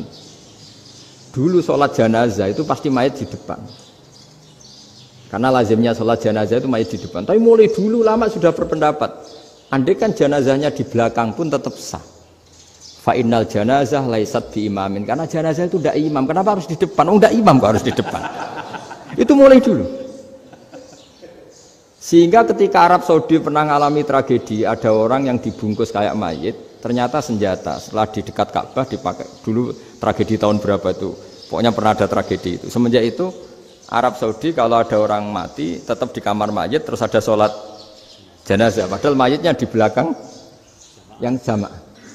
Jadi meskipun kita tidak akan bikin ajaran baru jenazah di belakang, ya tidak keren, kasihan kan. Tetap biasanya di depan ya di depan. Tapi meskipun jenazah ini di depan, kita tetap berpendapat, andai kan di belakang tetap sah, tapi nggak usah dipraktekkan. Nah, pentingnya ilmu ini begini. Saya misalnya di Rembang, boleh nggak nyolati ghaib jenazah yang di Surabaya? Boleh kan? Padahal yang kita solati di belakang. Jadi ilmu itu penting. Cocok nggak cocok, nama ilmu itu penting. Terus ada gini lagi pertanyaan di fikih. Memang saya sengaja akan ngaji fikih. Kalau ngaji intelektualitas orang Muhammadiyah juara lah. Tapi ini ngaji fikih. Ada orang sarongnya itu pas sampai lutut. Kalau berdiri lututnya tertutup. Tapi nanti kalau ruko agak jengking lututnya terbuka. Itu batalnya nunggu ruko apa mulai takbir sudah batal? Padahal pasti nanti batal kalau ruko ini. Itu ada ulama yang mengatakan, ya batalnya nunggu ruko. Bagaimanapun terjadinya pembatalan waktu ruko. Ada ulama mengatakan yang enggak mulai awal sudah tidak sah itu, karena pasti ngalami batal. Nah, pertanyaan-pertanyaan seperti itu penting karena lalu Allah menilai apa? Ya nilai niatnya. Misalnya gini, kalau contoh itu mungkin Anda tidak tertarik, tapi contoh begini. Kita mau operasi jam 10 siang. Kita tahu kalau nanti 10 siang akan divonis medis harus makan karena mau berobat. Malamnya itu kalau kamu orang soleh, bayangkan kamu orang soleh. Kalau tidak orang soleh kan tidak punya komitmen. Kamu milih niat puasa, apa enggak jam 10 mesti mokak menisan raposo. Kamu orang soleh. Kalau kamu orang soleh pasti milih puasa, karena ini Ramadan. Meskipun nanti jam 10 pasti disuruh batal sama dokter. Setidaknya kita berpikir gini, nak mati jam itu paling enggak ditulis saya sebagai orang yang puasa. Jadi perasaannya orang soleh itu beda. Kalau orang kok sampean barang menisan raposo kok ya mesti. Sampean tidak pernah berpikir bahwa puasa mulai fajar sampai jam 10 itu luar biasa. Bisa saja kita mati jam 7, bisa saja mati jam 6. Kan ditulis Allah sebagai orang yang berkomitmen terhadap puasa. Terus ada kemungkinan kecil. Adalah jam 10 itu dokternya sakit atau nggak jadi ke sana. Berarti kamu kan nggak jadi buka. Kan ya mungkin juga. Sama yang tadi, delalah sebelum ruko ono wong sing nyarongi sampean, sehingga sholatnya normal. Kamu tidak menemukan pakaian yang pas, jebule pas setelah ruko, mau ruko, ono wong wah sholatnya kira bener disarongi. Itu agama. Jadi agama itu dimulai dari mana coba? Dimulai dari niat, dari komitmen. Nah sekarang kelirunya kenapa ada garis keras? Agama itu dimulai dari keinginan ideal. Itu yang mulai itu ada orang-orang garis keras. Agama ini enggak, agama ini dimulai dari niat. Sampai ada kaidah agama la yudraku kullu la yudraku kullu. Kalau tidak bisa ideal jangan ditinggalkan sama sekali. Tapi orang enggak, sekarang bayangkan Islam itu ideal. Pemimpinnya ya soleh, masyarakatnya soleh, enggak ada maksiat, enggak ada apa. Nan apa ilmu? Kalau secara ilmu mulai dulu ya ada orang dolim, ada orang soleh. Nabi kurang baiknya. Di angkatan itu ya ada orang munafik. Sehingga ulama itu sudah berpendapat ideal itu piye? Zaman Nabi saja ada orang apa? Munafik. Itu ilmu. Kalau nuruti kelangenan inginnya dunia ya steril, gak ada maksiat, gak ada. Dan agama itu diciptakan Allah itu memang unik. Calon Nabi misalnya, Nabi Musa itu sing rumat Fir'aun. Ketika Nabi Muhammad lahir, sing ribet manitia ini Abu Lahab. Orang dosen UMF. Coba. Karena Allah ingin memaklumatkan ke kita bahwa agama ini akan hidup di kondisi apapun. Asiyah, istrinya Fir'aun itu termasuk mukminah yang dipuji Quran. Padahal dia bukan istrinya pengurus NU atau pengurus Muhammadiyah, istrinya Fir'aun. Tapi itu pelajaran bagi kita bahwa orang-orang baik itu tidak harus di lingkungan yang baik. Masjid paling makmur itu kadang di dunia mungkin, ya jangan bakas Mekah Medina itu karuan. Mungkin di antara masjid yang makmur justru yang di Kanada, di Amerika mungkin. Karena merasa minoritas itu perpustakaannya ada, kajiannya ada. Tapi banyak masjid di daerah pesantren yang malah sepi. Karena kiainya tahu jamaah di masjid itu wajib. Itu ada daerah pesantren, saya ulang lagi ada daerah pesantren. Didikon pengajian, monggo nekani pengajian, maca selawat ning omah yo ganjaran padha wae. Ribet kan? Mau dibantah itu benar, mau dibiarin ngerusak tatanan. Jadi saya mohon sekali ya, jadi ilmu itu diperbandingkan supaya perbedaan-perbedaan itu biasa. Dulu Imam Malik itu punya murid namanya Imam Syafi'i. Itu dalam banyak hal. Itu perbedaannya tajam sekali. Ya saya ulang lagi, dalam banyak hal itu perbedaannya tajam sekali. Misalnya begini. Ini terakhir percontohan saya fikih, nanti dikaji sendiri. Ada seorang A'rabi, Ja'a A'rabiyun. Ini di hadis sahih diulang-ulang di semua Al-Kutubus Sittah ada peristiwa ini. Ja'a A'rabiyun ila Rasulillah sallallahu alaihi wasallam faqala ya Rasulullah ahlaktu. Qala wa ma ahlakaka? Qala wa qatu imraati fi nahari Ramadan. Ya Rasulullah, saya ini orang yang rusak. Kenapa? Saya ini hubungan intim sama istri saya ketika masih siang Ramadan. Singkat cerita orang ini dihukum berat sama Nabi. Hukumannya adalah karena dia membatalkan puasa ketika dengan hubungan intim. Sama Nabi dihukum, kamu harus merdekakan budak. Wah, tidak mampu ya Rasulullah, saya tidak punya budak. Jadi ini bukti bahwa agama ini sangat sosial sehingga sebagian kafaroh harus memerdekakan budak. Kamu kalau gitu puasa 2 bulan. Yang baru puasa 2 hari aja kecelakaan malah disuruh puasa 2 bulan. Ya sudah kamu ngasih makan 60 orang miskin. Saya ini orang paling miskin. Kok ini jadi sudah miskin agak hiper lah orang itu. Poso-poso kok gitu. Itu kata ulama kalau orang Jawa gak mungkin makanannya tempe mendoan, gak mungkin itu. Di Jawa itu nggak mungkin lah, ada orang batal puasa karena hubungan intim. Ada istrinya nggak cantik, cerewet, sang lanang mangane mendoan, itu tidak mungkin, kecelakaan itu tidak mungkin. Tidak mungkin itu. Tapi kalau Arab mungkin karena makanannya daging. Singkat cerita, terus pertanyaannya gini, kalau batal biasa itu kan bayarnya puasa 1 hari. Kalau batal, tapi kalau batal pakai hubungan intim, pakai jima kalau dalam bahasa fikih itu kafarohnya berat, yaitu merdekakan budak atau puasa 2 bulan berturut-turut. Pertanyaannya gini, jima istri itu boleh loh tidak zina? Saya ulangi, jima istri itu boleh loh tidak zina? Itu kan hukumannya berat. Nah terus Imam Malik berpikir kalau gitu tidak harus jima dong. Poso-poso, ora ana uzur, ora ana apa terus nyate. Esuk mangan bakso tanpa ada alasan syar'i. Hukumnya harus sama dong, karena jima hukumnya boleh, berarti semua iftar, semua pembatalan puasa yang tidak ada udzur syarak maka hukumnya sama, yaitu sanksinya sama. Masuk akal enggak? Masuk akal dalam mazhab Imam Malik. Dalam mazhab Syafi'i enggak. Mulai dulu jima itu beda. Kayak mertamu nih gone wong, mangan iku oleh, tapi nak nggo bojomu mbok jima niku wis nemen ngawure lah. Tetep beda. Dari Imam Syafi'i itu pokoknya beda, jima sama makan itu beda. Lah ya terus setelah itu terus ada pertanyaan, bagaimana kalau makan dulu baru jima? Ribet kan? Makanya itu sampai dibabkan Kitabul Khilafil Fiqhi, bab merekayasa fikih. Makanya itu perdebatannya orang Hanafi sama Imam Syafi'i juga sama. Ada orang jam segini lapar sekali, kalau langsung makan kan kena sanksi. Ya pergi aja dulu, pura-pura ngaji ke Gus Bah gitu. Nanti kan jadi musafir kan? Wah itu sudah boleh itu kan? Musafir. Padahal enggak.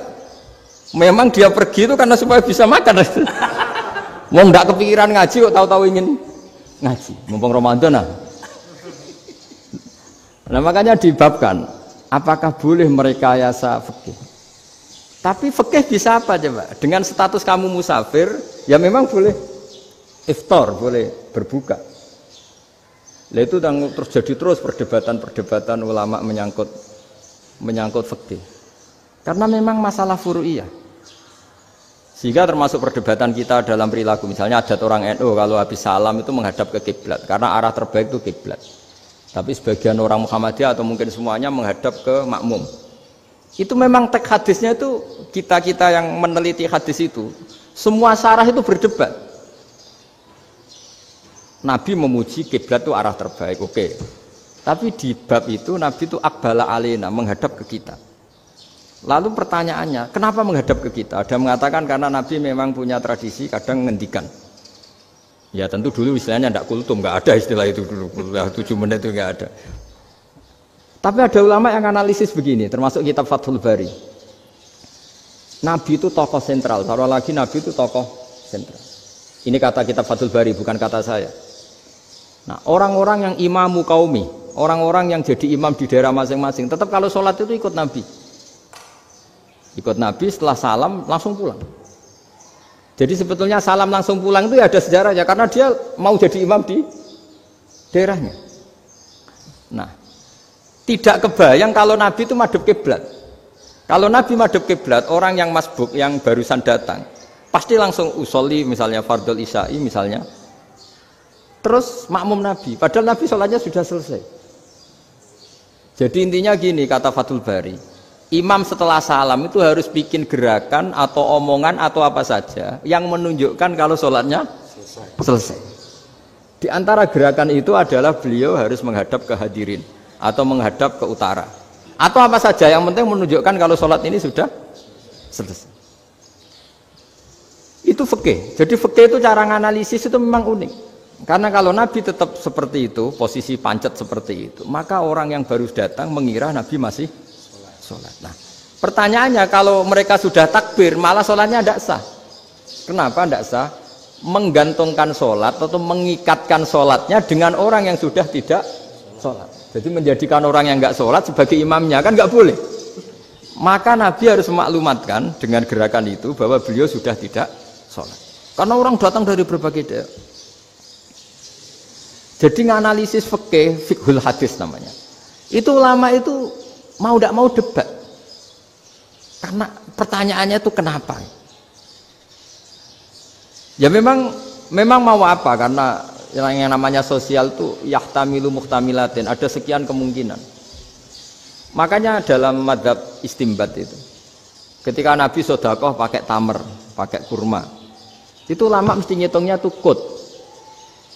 Kut itu makanan pokok. Sehingga Imam Syafi'i mengatakan kalau di Indonesia pakai beras misalnya, karena kutil balad Indonesia itu beras. Oke, Imam Syafi'i mainstream. Tapi ketika era Yusuf Qaradawi di Al-Azhar di Mesir sana,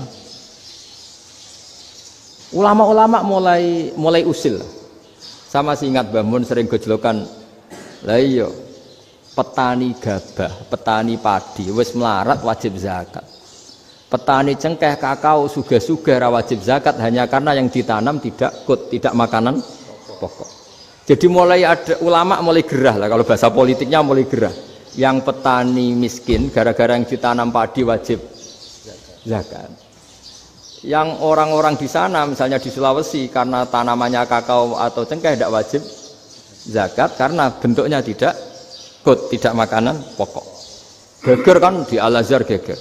Akhirnya hampir semua ulama berpendapat ya sudah sekarang ketika Nabi menzakati kut makanan pokok itu jangan dihitung sebagai makanan pokok.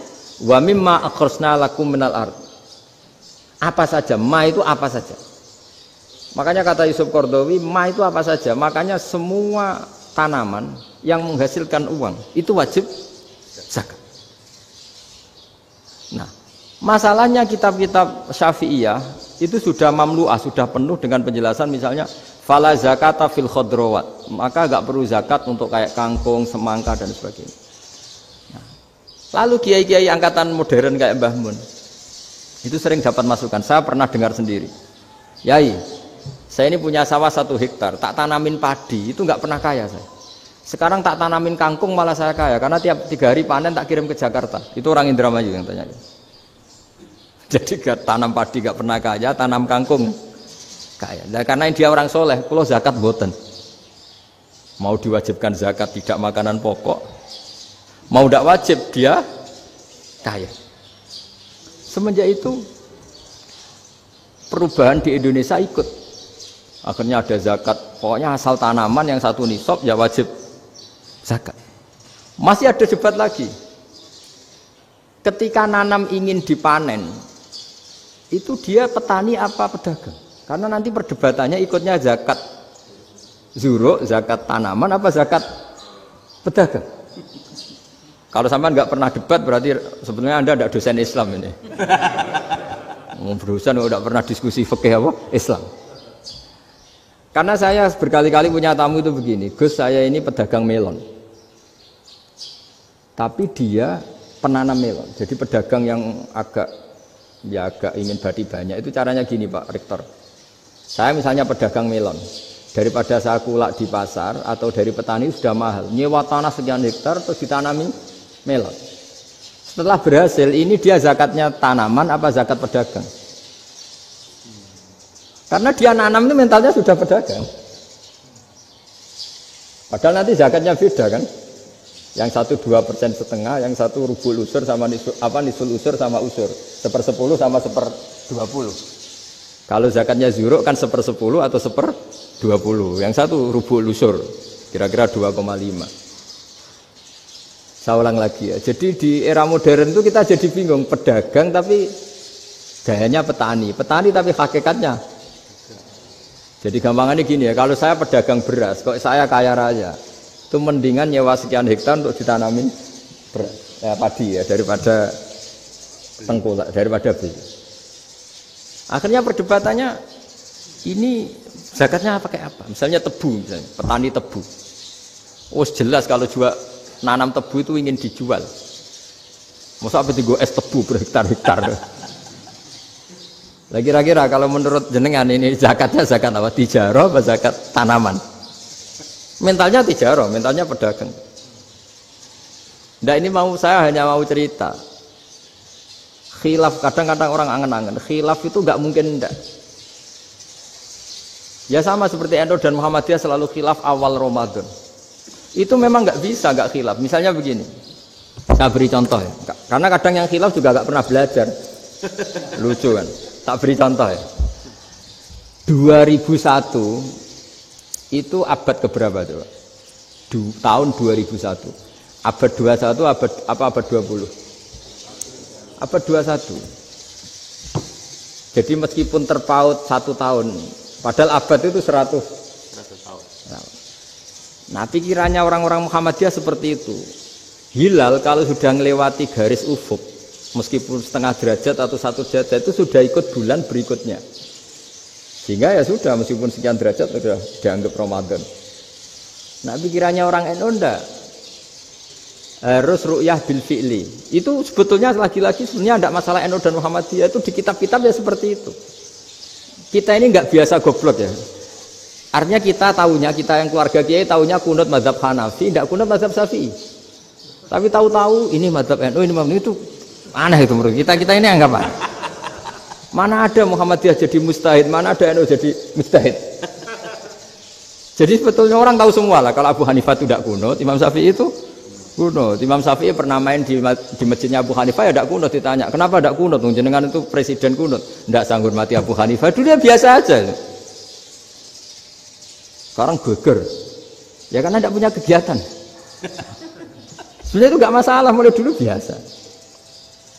Saya teruskan ya.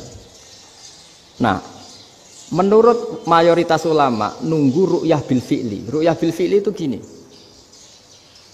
Mata telanjang bisa melihat karena agama ini menggantungkan perintah itu sama melihat. Kalau kamu tidak melihat itu bagaimana kena hukum? Ibarat gini, Pak Rektor datang ke rumah saya tapi saya nggak tahu. Kena nggak saya hukum harus menghormati? Dia datang nggak sembunyi-sembunyi. Saya kena hukum harus menghormati ya kalau melihat, kalau enggak ya enggak. Tapi Pak Rektor tetap bilang Loh, tapi saya hakikatnya datang, jadi saya datang itu. Itu kan ribet. Akhirnya ya sudah, itu nggak ada khilaf sampai mati ada khilaf karena yang satu menggantungkan hukum itu digantungkan sama tahu. Kalau tidak tahu ya, misalnya baju saya ini hakikatnya ada najis, pas sholat saya tidak tahu, sholat saya sah apa tidak? Sah, karena hakikatnya ya memang saya tidak tahu, tapi hakikatnya ada najis apa tidak? Ada. Ya sudah, itu sama-sama masuk akal. Ada lagi khilaf yang senam otak. Fasyamu salasati ayamin fil haji wa sab'atin idza raja'tum. Singkat cerita ada satu pelanggaran haji yang kata Allah kafarohnya itu puasa 3 hari sama 7 ketika kamu pulang, idza raja'tum, ketika kamu pulang. Dalam mazhab Syafi'i yang namanya pulang itu yang haji sudah sampai rumah. Di mana-mana pulang itu ya sampai rumah. Dalam mazhab Abu Hanifah enggak, ketika orang sudah balik kanan dari Arab Saudi, dari Mekah, ya namanya sudah pulang. Misalnya gini, ini Pak Rektor pamit saya, Pak Haris. Gus, Pak Haris mana? Ya sudah pulang kata saya, padahal sampai pandangan sampai depan. Tapi bagi keluarganya belum pulang. Lah lalu idza raja'tum ketika pulang itu bahasanya siapa? Bahasa istrinya apa bahasa yang ditamoni? Kamu ditamoni orang, terus kamu tamunya mana? Sudah pulang. Tapi tanyakan istrinya, belum pulang. Khilaf-khilaf gini kok jadi geger itu kan goblok banget maksudnya itu. Jadi biasa, gitu itu biasa. Jadi ya karena memang ini bukan masalah akidah, ini masalah furu'iyah, masalah fikih itu masalah furu'iyah. Mau tidak mau harus beda. Misalnya di sholat juga gitu. Wa ayu qu'udin qu'adal musolli sokat sholatu.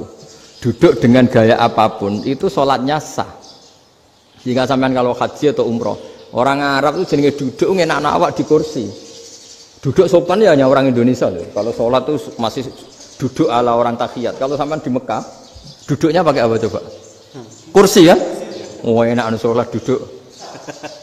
Karena memang takbirnya di fikih dengan duduk gaya apa saja sah. Makanya sengenak awak duduk di kursi. Ribet kan? Mau tidak disahkan itu namanya duduk. Mau disahkan masa iya soal Allah kok duduk santai-santai gitu. Tapi mau apa? Ini fikih.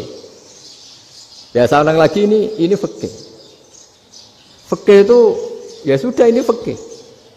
Makanya kalau ulama berdebat misalnya Abu Hanifah berpendapat sholat itu wajib baca Fatihah apa asal Quran. Dalam mainstreamnya ya Fatihah karena la sholata liman lam yaqra' bi Fatihatil kitab. Tapi cara Abu Hanifah enggak.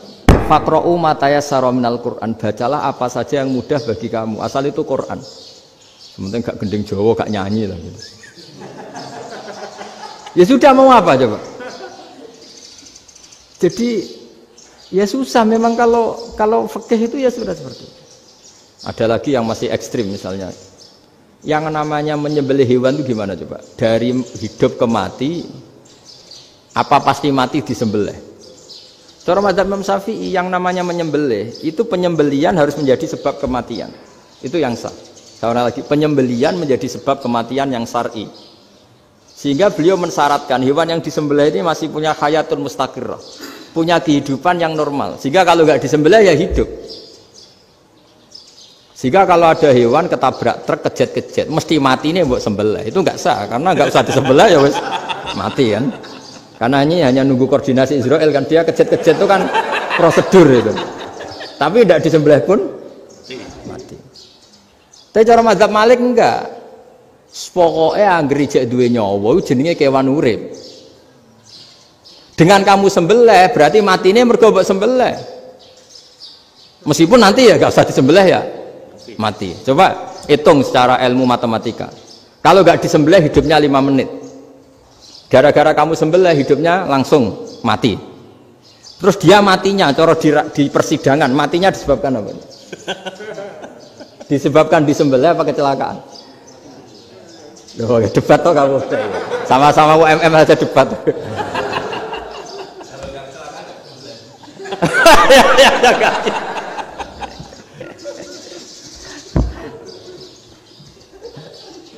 Loh saya pernah Mas ngalami nyata itu. Saya jalan-jalan sama anak saya pakai motor. Sampai di jalan raya gitu ada ayam jago ketabrak mobil, kejet-kejet. Orangnya tanya, "Gus, ini halal tau ora?" "Wis kanggo kon halal." Suatu saat dia enggak terima kan, tanya, "Kenapa, Gus?" "Ya nak kiai ra pantes, mosok kewan mesti mati nek tak sembelih, nek ra kiai pantes." Karena aku tahu kamu tuh gak kiai, mesti motifnya itu mergo jago, jajal cilik gak tak kokno. Ada kan ayam itu bayi kan gak ditanyakan, kejet-kejet mati rak lah, wong cilik wae. Tapi masalahnya ini kan jago, eman itu. Tapi secara fikih pertanyaannya tadi, hewan yang sudah tidak punya hayatun mustaqirrah, dia hanya punya al hayat al ittiroriyah, dia punya harokah ittiroriyah, dia mati kejet-kejet memang prosedur mati harus seperti itu. Mbok kecelakaan kayak apa, kalau mati kan kejet-kejet dulu. Nah ketika kejet-kejet ini pertanyaannya ini kan hidup apa mati namanya? Enggak, namanya hidup apa mati? Pas kejet-kejet itu hidup. Cara Imam Malik itu hidup. Ya sudah, kalau hidup disembelih ya halal. Karena misalnya nanti kalau nggak disembelih matinya kan 2 menit lagi, gara-gara disembelih mati sekarang. Tetap penyebab kematian itu nyembelih. Penyembelian ini sebab kematian. Tapi kalau Imam Syafi'i enggak, cara berpikir wes nemen, paling roh besok kaget langsung mati. Kalau gitu berarti kamu nyembelih barang mati. Jadi fikih itu kadang unik. Makanya ketika ngitung fikih itu unik ya. Orang keluar mani wajib apa? Mandi kan. Terus Imam Syafi'i ditanya, kenapa kalau orang kelahiran juga harus mandi? Namanya nifas. Fa innal walada waliyun munakidun. Anak ya mani yang menggumpal. Bedanya apa anak dengan mani itu? Jadi fikih itu kadang lucu, di rumah-rumah tenan juga lucu. Keluar mani wajib mandi. Berarti kalau keluar anak ya wajib mandi karena hakikatnya anak adalah mani yang mengkristal. Susi ono sudah didusan macam-macam itu kan hakikatnya mani. Itu fikih. Nah, terus ditanya, kenapa kalau lahir langsung mati tidak wajib disolati? Ya jawabannya Mas Syafi'i lucu. Di mana-mana sholat itu nyolati mayit. Yang namanya mayit itu pernah hidup terus mati. Kalau itu ndak mayit ya sudah. Jadi kadang, nah iya kan disebut sholat mayit. Yang namanya mayit itu apa? Pernah hidup. Nah ini kan ndak pernah hidup. Maka ya sudah seperti itu. Jadi nggak khilaf itu ndak mungkin. Nah, kalau qit'atul lahmin, kalau hanya potongan daging, mungkin wah itu tidak manusia karena qit'atul lahmin. Sekarang pertanyaannya, kalau sudah berbentuk manusia, meskipun tidak pernah hidup, nah ini mulai perdebatan karena melihat tidak pernah hidup itu nggak memenuhi syarat, tapi melihat ini sudah suratu adamiyin, bentuknya sudah. Nah kira-kira gitu perdebatan fikih. Makanya dulu awal mula zaman sahabat itu sudah debat. Masyhur kan, Nabi ada kontingen ke Bani Quraidah. Ya kalau kira-kira saya minta Pak Rektor kamu jangan, kalau ke Malang jangan sholat asar kecuali sampai Tuban. Sebelum Tuban ternyata matahari mau tenggelam. Terus Pak Rektor milih, wah sudah sholat di Bulu. Padahal belum Tuban. Padahal saya bilang jangan sholat asar kecuali di Tuban. Yang Pak Haris enggak, tetap sholat di Tuban meskipun matahari sudah tenggelam. Karena Nabi menyebut Tuban. Singkat cerita, zaman itu kan Bani Quraidah. La tusolliyanal asra illa fi Bani Quraidah. Kalian semua jangan sholat asar kecuali sampai Bani Quraidah. Ternyata di tengah perjalanan matahari sudah mau tenggelam, kira-kira kurang 2 menit atau 3 menit. Sahabat-sahabat, sudahlah kita sholat asar di sini. Kalau sampai sana pasti sudah tenggelam. Separuh sholat. Yang separuh enggak, kata Nabi harus di Bani Quraidah. Ya sudah nunggu di Bani Quraidah meskipun matahari sudah tenggelam. Singkat cerita 2 kelompok ini matur, ya Rasulullah kita ngalami ini perdebatan gini-gini. Di semua riwayat di hadis-hadis sahih disebut falam yu'annif wahidan minhuma. Nabi tidak menyalahkan salah satunya atau enggak menyalahkan dua-duanya. Itu bahasa Indonesia juga ribet, yang benar gimana itu? Enggak menyalahkan salah satunya, apa enggak menyalahkan dua-duanya? Gimana bahasa benarnya? Salah satunya. Salah satunya itu dua-duanya? Ya. Enggak, kalau bahasa Indonesia tidak menyalahkan Kedua-duanya. Kedua-duanya apa salah satunya yang benar? Kedua-duanya. Kedua-duanya. Bahasa Indonesia itu ya kadang ruwet ya. Orang pinter kayak Pak Habibie itu namanya ya orang luar biasa.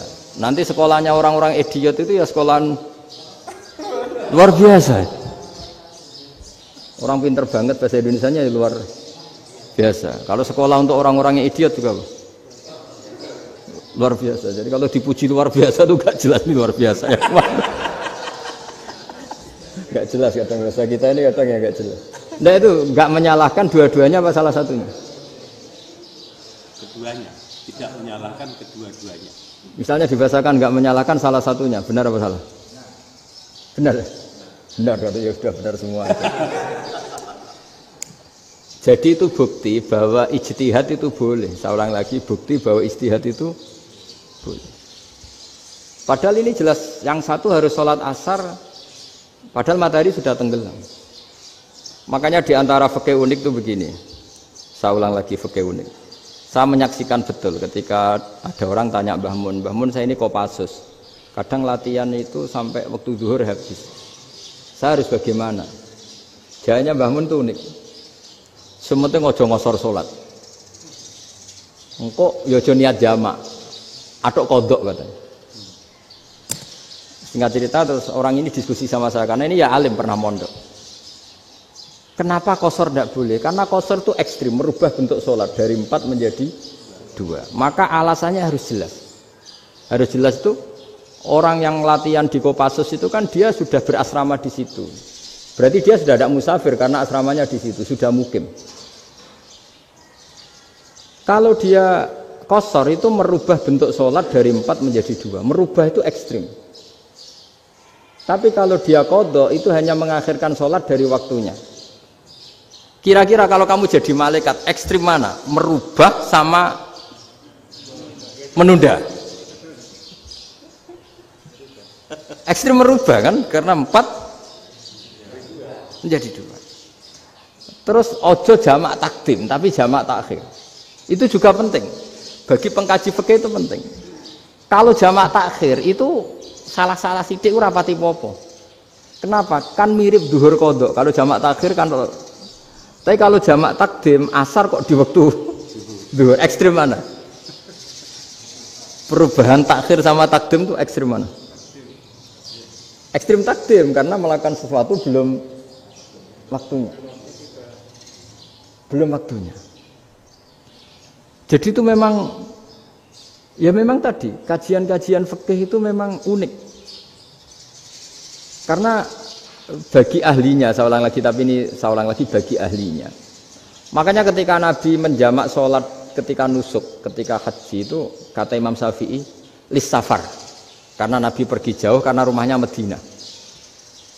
Tapi resikonya fatwa itu adalah orang Mekah nggak boleh jamak karena kawasannya nggak sampai 90 kilo lah kalau sekarang mungkin. Tapi kalau tahu Imam Malik nggak, jalin nusuk sehingga orang Mekah pun yang haji ya boleh jamak karena alasan jamaknya karena nusuk, karena haji bukan karena jarak. Terus diteruskan lagi. Kalau karena pergi boleh jamak, memangnya pergi itu kenapa? Karena repot. Nah itu masalah kan masakoh. Nah, terus mulai ada orang-orang yang ngawur kan resepsi jamak, ribet. Wes resepsi duit utangan kan capek. Wah itu sudah jamak. Ribet kan. Jadi kalau sudah illatul hukmi itu sudah mesti bikin masalah. Kalau sudah illatul hukmi itu pasti bikin masalah. Nah, pertanyaannya jamak itu masih gampang karena bentuknya sholat masih 4. Yang ekstrim kalau qasar karena bentuk sholat 4 menjadi 2. Maka kata Mbah Mun pesennya nak kue ra mesti benere jika alasan itu tidak mesti benarnya. Pokoknya sementing tidak qasar katanya. Juga tidak jamak takdim karena qasar ini kan merubah bentuk sholat kan ekstrim. Jamak takdim juga ekstrim karena mendahulukan sholat sebelum waktunya. Kalau jamak takhir kan biasa, kalaupun salah kan mirip kodok. Ya mirip kodok biasa kan. Nah ini saya cerita, jadi fikih itu bagi ahlinya itu memang punya konsekuensi yang seperti itu. Makanya pertanyaannya misalnya bagaimana hukumnya penyembelihan lewat mesin? Ya ribet kan. Bagaimana nyembelih dari apa ini? Belakang. Saya baca di kitab-kitab nyembelih dari belakang itu ya hukumnya tetap boleh asal apa itu hulkum dan mari itu terpotong. Tapi pertanyaannya, jangan-jangan ayamnya sudah kaget dulu karena uratnya ini. Makanya perlu ditanya ahli medis, setelah uratnya tercabut ini jangan-jangan sudah berstatus mati. Kan potensi ketika dipotong dari sini, potensi sudah berstatus mati. Makanya, nah kalau misalnya menyembelih dengan dibacok, gitu langsung mati gimana? Itu tetap ada dokhtoh, dalam bahasa fikih dokhtoh. Dia terkaget, begitu, ada dokhtoh karena nggak bisa bernafas terus mati. Berarti kelangsungannya bangkai. Jadi orang yang pengkaji fikih itu ya seperti itu, memang itu yang ditekuni. Tapi kita sebagai orang awam ya tadi. Nak sing kecelakaan iku wedhus ta ayam jago ngeman, tapi nak pitik cilik ikhlas.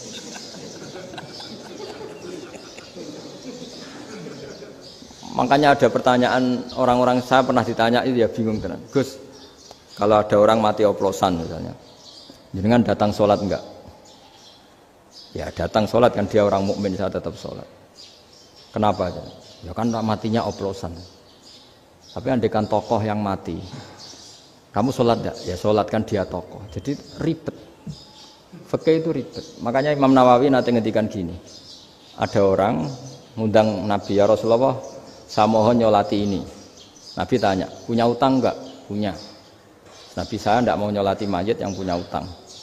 Terus ada sahabat datang, ya Rasulullah, utang itu tak ambil alih kami. Berarti dia sudah tidak punya utang. Terus Nabi kerso nyolati. Pertanyaannya, utang itu hal yang boleh. Saya ulangi, utang itu hal yang boleh. Tapi kenapa Nabi se-ekstrim itu? Tapi ketika Nabi mau kondur itu ngendikan gini, ini PR ya bagi UMM, ini PR ya. Nabi sebelum kondur bilang gini, sallu ala sahibikum. Jong saya tidak nyolati ini, tapi tolong ini disolati.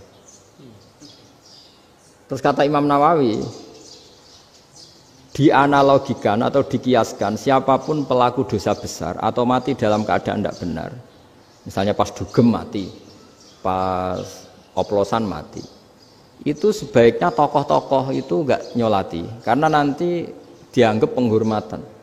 Misalnya ketua PP Muhammadiyah rektor nyolati wong mati oplosan, kan keren. Mati oplosan disolati rektor. Ya sudah, tapi kalau nggak disolati nanti ada tradisi yang keliru, yaitu janazatul muslim tidak ngalami disolati. Padahal siapapun yang muslim, janazahnya harus disolati. Makanya setengah-tengah, ya rasa rektor lah, satpam, pokoknya kudu tetap ada yang sholat gitu. Itu kata Imam Nawawi. Jadi ketika ada orang mati nggak benar, itu sebaiknya tokoh-tokohnya nggak ikut nyolati, tapi awamun nas, orang kebanyakan ikut sholat. Jadi fikih itu agak jelimet karena tadi ketika tokoh ini nyolati, pertanyaannya bedanya apa mbek sing mati ning masjid mbek mati oplosan?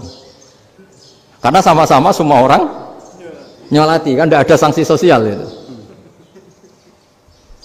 Tapi ketika nggak disolatkan sama sekali, wah lebih parah lagi. Ini ada janazatul muslim tidak disolati.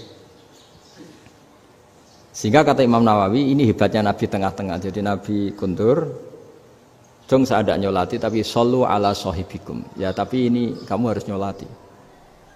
Kata Imam Nawawi, orang yang mati bunuh diri, orang yang mati oplosan, orang mati secara enggak benar itu asal dia muslim tetap wajib disolati. Karena sholat ini hakul muslim.